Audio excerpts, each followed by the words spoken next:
Selamat malam semuanya. Assalamualaikum warahmatullahi wabarakatuh. Om Swastiastu, Namo Buddhaya, Shalom, dan salam kebajikan.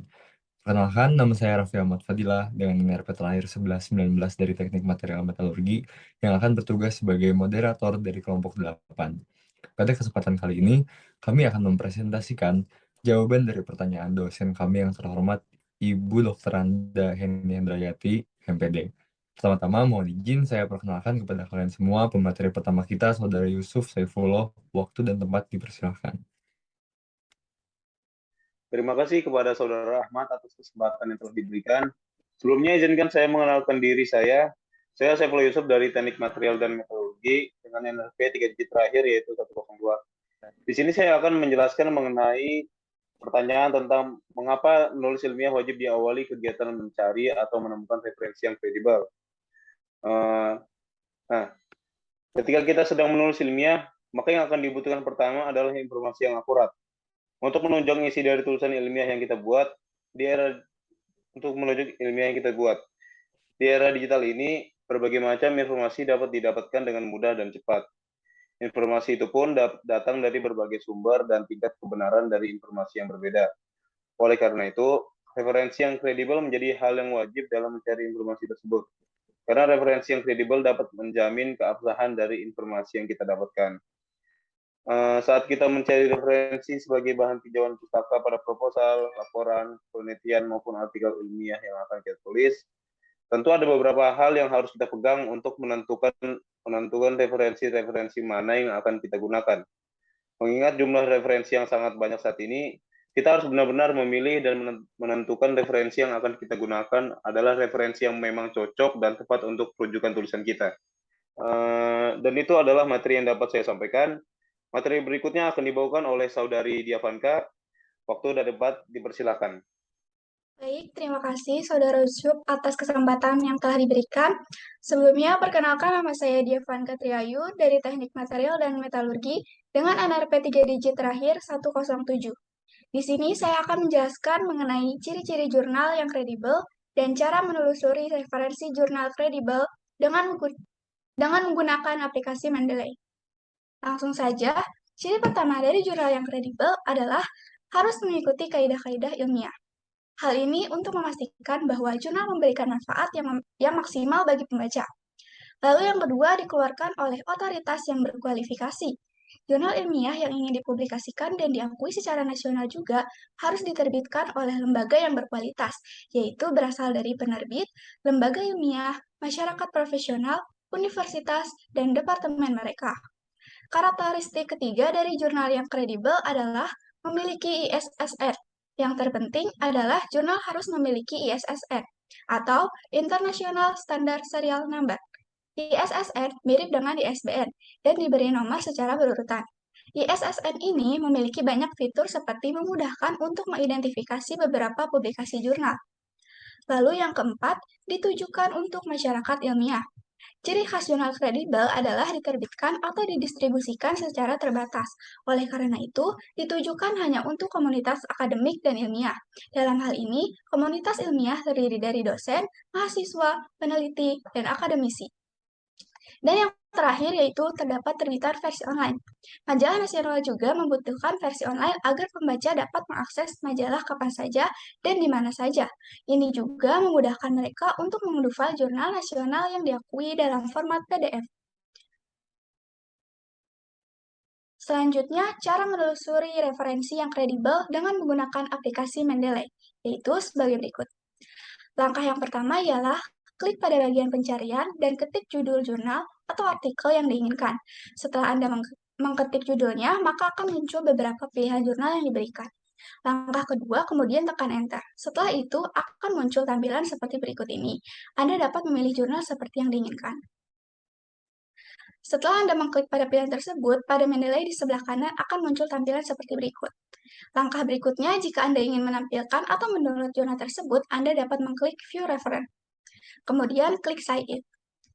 Langkah kelima yaitu klik View untuk menampilkan referensi dan mendownloadnya. Dan langkah yang terakhir kemudian klik Download. File referensi akan didownload dan Anda bisa membukanya. Sekian materi dari saya, selanjutnya akan disampaikan oleh Saudara Rifki. Kepada Saudara Rifki, saya persilahkan. Baik, terima kasih Saudari Diavanka atas kesempatan yang telah diberikan. Perkenalkan, nama saya Rifki Fernandi Satria Nugraha dari Teknik Material dengan NRP 3 digit terakhir 111. Di sini saya akan menjelaskan tentang menulis ilmiah wajib diawali kegiatan membaca referensi yang sudah ditemukan, dan membaca itu sebenarnya termasuk kegiatan yang sulit atau mudah. Untuk menulis ilmiah wajib diawali kegiatan membaca referensi yang sudah ditemukan, yaitu 1. Menulis karya ilmiah membutuhkan informasi yang akurat yang didapat melalui media cetak ataupun digital. 2. Kegiatan membaca seharusnya dibiasakan sejak kecil. Dan ketiga, membiasakan diri untuk selalu membaca dapat melatih otak untuk berpikir lebih kritis serta menghindari rasa malas. Sekian materi yang akan disampaikan selanjutnya, yaitu oleh Saudari Natania. Waktu dan tempat saya persilahkan. Terima kasih Saudara Rifki atas kesempatan yang telah diberikan. Sebelumnya perkenalkan, nama saya Natania Sabitina Rispo dari Teknik Material dengan NRP 3 digit terakhir 115. Di sini saya akan menjelaskan mengenai bagaimana menjelaskan perbedaan pembaca yang baik dan pembaca yang buruk.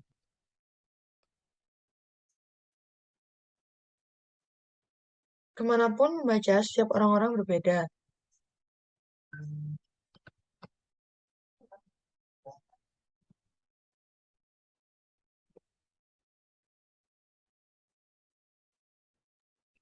Terima kasih Saudara Rifki.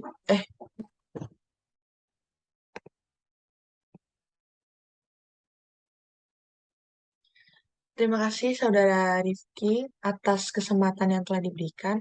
Sebelumnya, perkenalkan, nama saya Natania Sabatina Rispo dari Departemen Material dengan NRP 3 digit terakhir 115. Di sini saya akan menjelaskan mengenai bagaimana menjelaskan perbedaan pembaca yang baik dan pembaca yang buruk. Kemampuan membaca setiap orang berbeda. Hal tersebut dipengaruhi oleh faktor kedewasaan dan kebiasaan. Minat biasanya mempunyai andil yang cukup berarti dalam kegiatan membaca seseorang, tetapi tidak bisa dijadikan sebagai faktor penentu seseorang dikatakan sebagai pembaca yang baik atau yang buruk. Lantas, seperti apa pembaca yang baik dan buruk? Sebagai pembaca yang baik, tujuan membaca dari seorang pembaca yang baik memiliki tujuan yang jelas. Ketika seseorang membaca dengan tujuan yang jelas, maka pembaca tersebut mampu mendapat dan mencerna informasi dengan baik. Kemudian membaca satu satuan pikiran kalimat dengan baik atau pokok kalimat dengan baik. Kemudian, kecepatan membaca yang diterapkan bervariasi. Pada kalimat tertentu, frasa yang digunakan memerlukan pembaca untuk membaca dengan perlahan dan lebih teliti agar bisa dipahami. Kritis, dan kemudian bacaan yang dibaca bervariasi. Ketika pembaca mendapat banyak variasi bacaan, maka banyak pula ilmu serta informasi yang didapatkan. Keenam, kaya akan kosakata. Pembaca yang memiliki banyak pengetahuan akan kosakata dapat mencerna bacaan lebih baik dan lebih efisien. Kemudian, ciri dari pembaca yang buruk atau kurang baik. Pembaca yang kurang baik tidak memiliki kejelasan tujuan membaca. Membaca tanpa mencerna kalimat dengan baik. Kecepatan membaca yang cenderung tidak teliti. Membaca dengan tidak teliti mengakibatkan pembaca salah menangkap informasi dan kemungkinan fatal lainnya ketika kesalahan informasi tersebut disampaikan kepada orang lain dapat dikategorikan sebagai hoax atau berita palsu. Kemudian, bacaan yang dibaca tidak bervariasi, meremehkan jenis bacaan lain.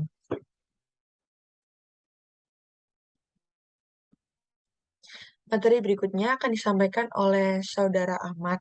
Waktu dan tempat saya persilahkan. Oke, terima kasih.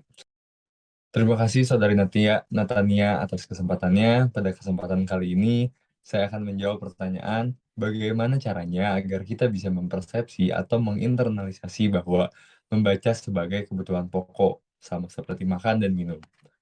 Pertama-tama, Literasi merupakan salah satu modal manusia dalam berkontribusi dalam pengembangan sumber daya manusia yang berfungsi maksimal bagi masyarakat.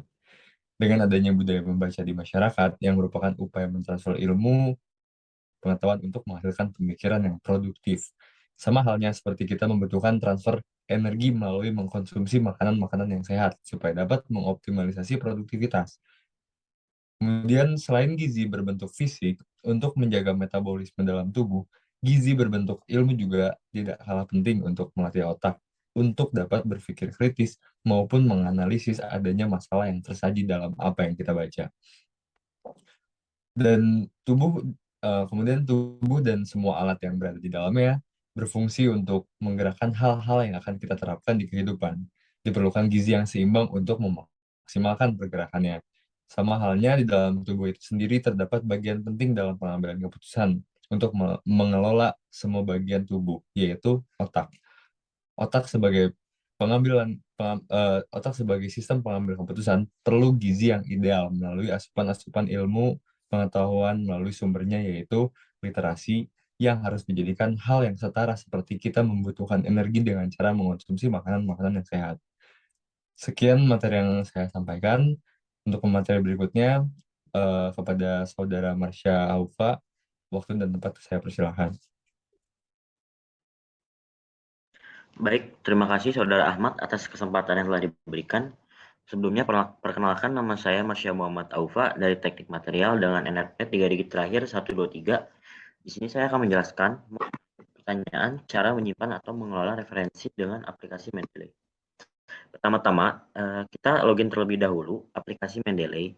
Kemudian masukkan referensi ke aplikasi Mendeley. Ini terdapat dua cara, yaitu yang cara pertama, masukkan file PDF ke aplikasi. Kemudian yang kedua, masukkan data referensi secara manual. Selanjutnya, cara pertama yaitu memasukkan file PDF ke aplikasi. Step pertama, file PDF dapat dimasukkan dengan cara mengklik tombol Add pada kiri atas di tampilan sebelumnya. Pada tampilan yang ini, cari file PDF yang ingin dimasukkan ke dalam aplikasi Mendeley. Jika sudah terpilih, maka klik Open. Step kedua, yaitu aplikasi Mendeley akan secara otomatis mengambil data-data yang ada pada file tersebut dan menampungnya pada tab Details di sebelah kanan. Selanjutnya, cara kedua, yaitu masukkan data referensi secara manual. Step pertama, jika data yang ingin dimasukkan adalah dari website, kita bisa memasukkan data tersebut secara manual. Caranya adalah dengan mengklik tanda segitiga yang ada di samping tombol Add dan memilih tombol Add Entry Manually. Step kedua, sebuah tampilan baru akan muncul dan kita dapat mengganti media referensi sesuai dengan yang kita inginkan. Contohnya adalah web page. Masukkan semua informasi yang dibutuhkan dan klik Save. Untuk selanjutnya, materinya akan disampaikan oleh Saudari Arum. Waktu dan tempat saya persilahkan. Sebelumnya, terima kasih Saudara Marsha atas kesempatan yang telah diberikan.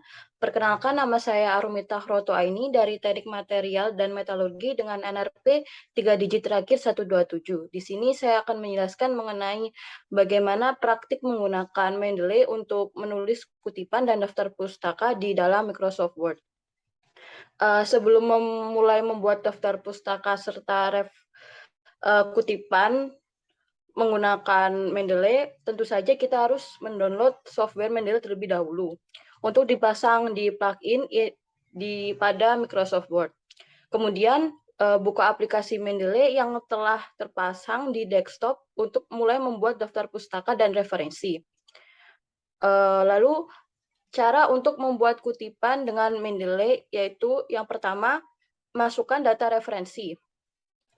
Pastikan data yang dimiliki atau jurnal yang dimiliki itu berbentuk PDF. Yang kedua, pada aplikasi Mendeley, klik Create Folder untuk membuat folder referensi tersebut. Misalnya foldernya itu bernama skripsi. Pada panel kanan folder, silakan klik kanan, lalu Add Files, kemudian pilih semua file PDF referensi yang sudah dikumpulkan. Lalu cek apakah file yang sudah dimasukkan itu sudah benar dengan cara double klik pada nama file tersebut. Dan kemudian jika sudah benar, maka bisa lanjut ke step berikutnya. Step berikutnya yaitu memasukkan citasi di Word atau kutipan di Word. Yang pertama, buka dokumen, kemudian letakkan kursor di akhir kalimat yang ingin dikutip. Kemudian klik tab reference dan klik insert citation. Lalu klik go to Mendeley dan pilih jurnal yang ingin dikutip, kemudian klik cite. Lalu untuk menghapus referensi, Anda cukup blok tulisan citasinya saja, mulai dari tanda kurung, lalu hapus dengan menekan tombol delete pada keyboard. Selanjutnya yaitu membuat daftar pustaka dari Mendeley untuk dikirim ke Microsoft Word. Caranya yaitu buatlah satu halaman khusus untuk daftar pustaka dengan klik insert lalu blank page. Kemudian letakkan kursor di bagian yang ingin ditampilkan daftar pustakanya. Lalu klik reference, kemudian klik insert bibliografi yang ada di kotak Mendeley. Dan selanjutnya daftar pustaka akan secara otomatis sesuai gaya penulisan yang sudah dipilih. Sekian materi dari saya, baik saya kembalikan kepada Saudara Ahmad sebagai moderator. Oke, sebagai penutup presentasi kami kali ini, saya ingin berterima kasih kepada rekan-rekan saya yang sangat luar biasa, dan terima kasih banyak kepada yang terhormat Ibu dosen kami, Dr. Anda Heni Hendrayati, MPD, dan rekan-rekan kelas kami yang saya banggakan karena telah meluangkan waktunya untuk memperhatikan presentasi kami. Mohon maaf apabila terdapat salah kata. Om Shanti Shanti Om, Namo Buddhaya, Shalom, salam kebajikan, dan wassalamualaikum warahmatullahi wabarakatuh.